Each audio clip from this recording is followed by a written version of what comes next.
Across the American heartland, dozens of forgotten bridges still stand along the historic alignment of US Route 66. A few do remain in use, but many others have been closed to traffic. Their steel beams are slowly dissolving in what engineers describe as a gradual state of structural failure.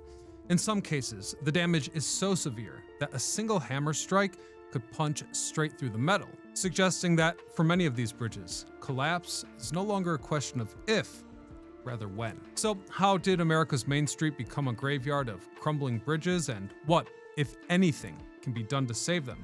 Stay tuned to find out, as today we uncover the collapsing bridges of US Route 66. I'm your host Ryan Sokash, and you're watching It's History. To understand the story of these bridges, we have to look back to the early 20th century and examine the challenges that defined American transportation. Before Route 66, continental travel was fractured, a localized experience. Early efforts to cross the American landscape, such as the Old Spanish Trail, were dangerous journeys. But by the early 20th century, that challenge had shifted from survival to engineering. Highways like that Old Spanish Trail, which eventually evolved into a roadway, required massive infrastructure projects, including expensive bridges, such as the one built at Lake Charles, Louisiana. With that in mind, when the concept of Route 66 emerged in the 1920s, the government sought to link existing individual roadway segments into one continuous east-west artery. This way, they could connect the dots, but without breaking the bank. However, this plan came with a hidden cost. You see, in addition to the roads themselves, planners also had to repurpose some of America's oldest bridges, a detail that will become very important later in our story. One of the clearest examples of this is the Colorado River Bridge near Topak, Arizona. This structure dates back to the 1890s and was originally constructed by the Atlantic and Pacific Railroad. By the rise of Route 66, it could no longer handle the weight of modern trains, hence a highway deck was installed, turning that 19th century railroad relic into a car bridge. This type of repurposing was not uncommon along the route. It was pragmatic, a short-term solution, but even by the time of construction, these older bridges had already been fatigued by nearly half a century of use, which made the arrangement poor as a long-term solution. Furthermore, the choice of repurposing roads along 2,448 miles also meant that the industrial engineering was diverse, with many different regional architectural styles appearing along the way. In Pontiac, Illinois, the old log cabin bridge, officially known as the Riverside Park Bridge, was originally built for local use. However, it was absorbed into the first alignment of US Route 66, though it wouldn't last long, as its narrow width and sharp approach eventually made it a relic of the highway as it evolved into a 4-lane thoroughfare. Further west in Kansas, the Rainbow Bridge became a symbol of industrial Midwestern beauty, and the public embraced it as such. For reference, the communities along Route 66 were once isolated, so in being connected to the rest of the country, they didn't necessarily see the bridge as just utilitarian crossings. Rather, many of them saw these bridges as monuments to progress, proof that even small towns were connected to the expanding national highway system. And this notion remains important to the modern day. In Kansas, that sentiment has actually endured. Even after the replacement span was built in 1992, the original Rainbow Bridge was preserved and remains open as a nostalgic landmark. And beyond that, spanning the South Canadian River is the William H. Murray Bridge, reflective of the scale of the West. It features 38 glorious spans, stretching almost 4,000 feet long. Onlookers of the time recalled this bridge as, quote, a golden ribbon of steel that conquered the landscape itself. In the high desert of New Mexico, the Rio Puerco Bridge stands as a haunting reminder of the route's evolution. Completed in 1933, this metal Parker through truss bridge was a state-of-the-art solution for crossing the unpredictable riverbed below it. However, its narrow 10-foot lanes were built to accommodate something more like a Ford Model A, and so the massive semi-trucks that emerged in the 1950s would bottleneck at the entrance of this structure. For that reason, it was abandoned, left in the brush, bypassed by the roaring engines of Interstate 40, just a few hundred feet away. Finally, in Pasadena, California, the Colorado Street Bridge offered a striking portal to the American West. Designed on a graceful curve so its arches could anchor securely into the stream bed below, The bridge blended engineering necessity with architectural ambition, and I'd like to emphasize that for travelers arriving along US Route 66, this felt less like a simple crossing and more like an entrance into California itself, where the long journey westward finally met that promise of sunshine, growth, and opportunity. In that sense, the bridge reflected the broader culture of California during the early automobile era, a place that celebrated modern design, spectacle, and the idea that the West was not just a destination, but a dream that could be realized. As automobile travel surged in the early decades after the route's opening, these bridges became monuments along the journey west.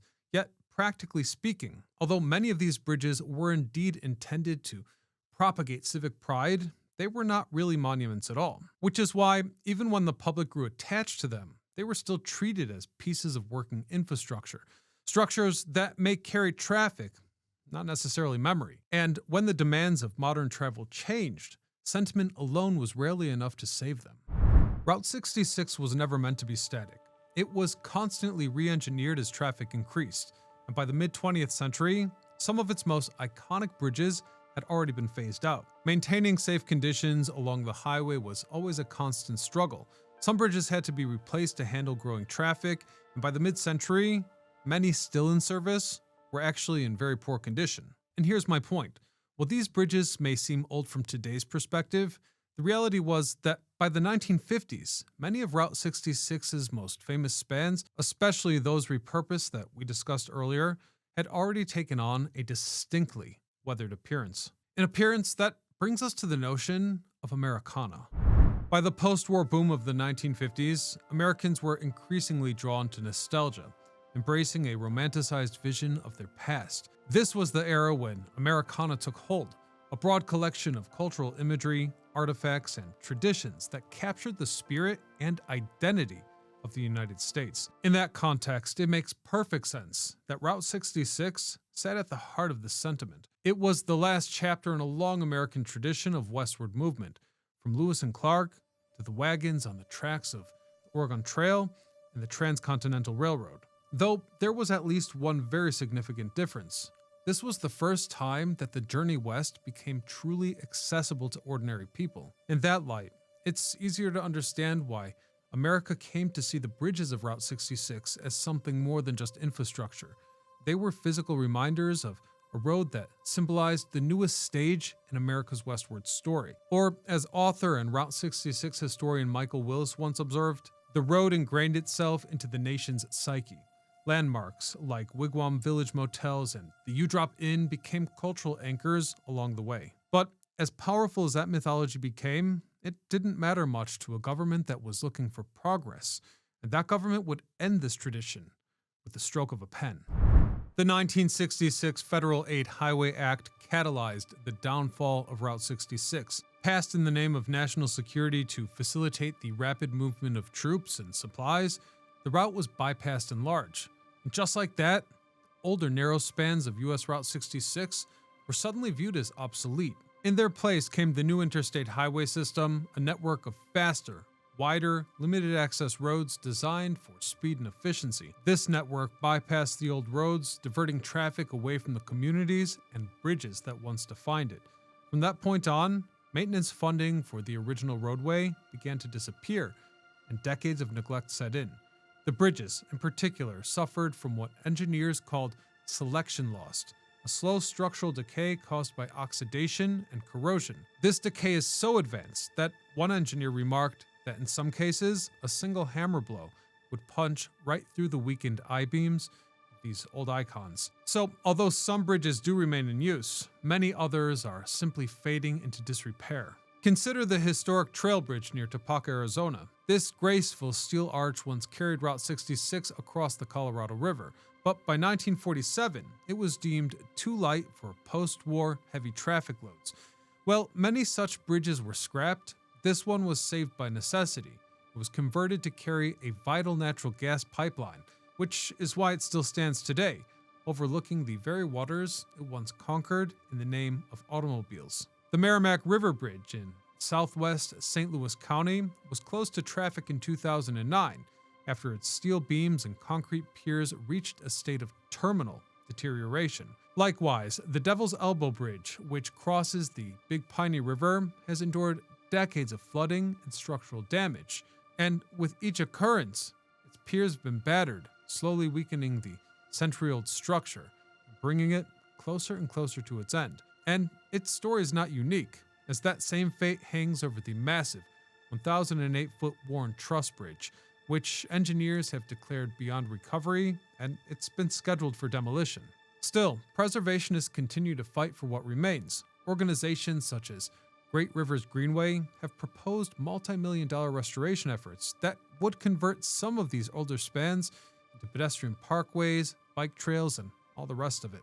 Success is rare, but it's not impossible. In Oklahoma, for example, a route bridge from 1924 west of Oklahoma City was restored in 2011, offering a glimpse of what preservation might look like. But if we're being honest, for most of these bridges, time and the necessity of speed over nostalgia have already decided their fate. So that's the story of the lost bridges of Route 66. And if there's one takeaway from this episode, it's that you should probably celebrate these icons while you still can, as many more will be lost within our lifetime. We'll leave it there for today, but I thank you all for watching. If you've got an episode, one more time, you guys like when I'm authentic, right? At least I'm not an AI voice. Let me try to say it again. If any of you have an episode idea for the show, let me know in the comments section below. Otherwise, I thank you for watching, and as always, this is Ryan Socash signing off.